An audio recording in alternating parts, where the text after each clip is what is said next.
Coming up on 846, welcome back. 5 South Carolina doctors want a federal judge to allow them to continue performing abortions beyond the state's 9-week threshold.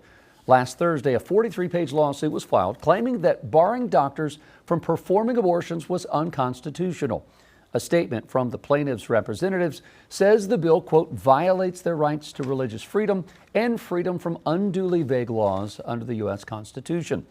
Since 2023, it has been illegal in South Carolina to perform abortions after 9 weeks. Our chief legal analyst, Khalif Rhodes, is here to take us to law school. Khalif, there's a lot to break down here between the religious exemptions and also the vagueness of this law. I mean, let's start here with the vagueness of it. One example lists that the doctor said that the patient had a kidney problem and that they recommended the abortion be done. But then when they got to the hospital, they said, well, we can't prove that this is irreversible, so the abortion can't be allowed. They're saying it's too vague.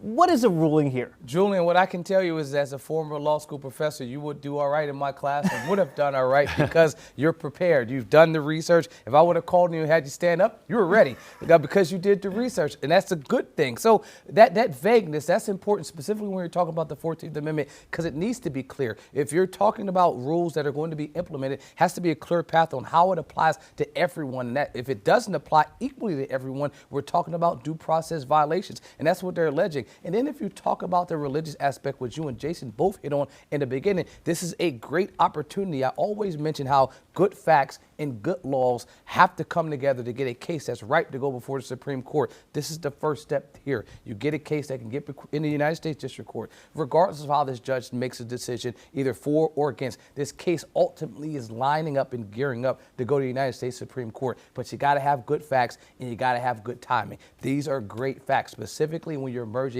a religious argument and a constitutional, what you believe is an unconstitutional and overly vague law implemented in the state. This is the perfect storm for a case like this to get pushed forward. Okay, so what needs to happen to make it not as vague? In the vague portion is, if you look at the couple things they have listed in here, and I want to go back, they talk about the secular nature versus the religious nature, and that portion is, I think, what they're hitting on is how overly vague and specific. If you're saying I'm a doctor and I have these religious held beliefs that I want to hold on that guide me. Most of them talk about for the first 15 pages, I'm a doctor, I've been practicing for 15 plus years, but I'm also guided by my religious principles, and the vagueness on when I can can do abortion, specifically if the person is in danger, if the person is fearing their life or going to be injured, them having to make a determination to step away, even if this person is saying I feel like my life is in danger, where you're threatening me with jail time. Those are things that they need to be cleared up. But I think even if the vagueness isn't where they are successful, the stronger part of this is the religious portion. That's where I think they have the best standing. That's where I think this argument goes to the Supreme Court. How much of strength does that have, saying I'm a doctor, because this is based on my morality? I'm taught to do the right thing. I believe that is part of my religious freedom. But does that play when there's a law saying you can't provide an abortion? How's that work? I 100% think that it plays, because this is where you have now the Supreme Court has to make a determination.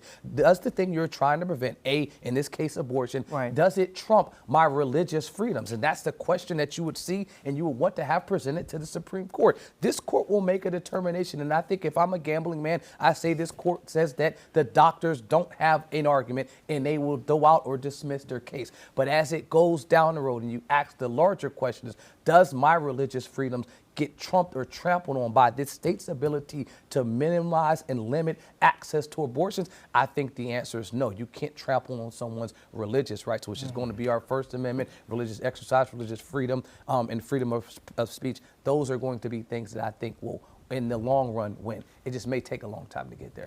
All right, Khalif. Oh, man, we could go another 30 minutes on this. This is big deal, just filed last week. We'll certainly update you on that. Thanks, Khalif. Appreciate that.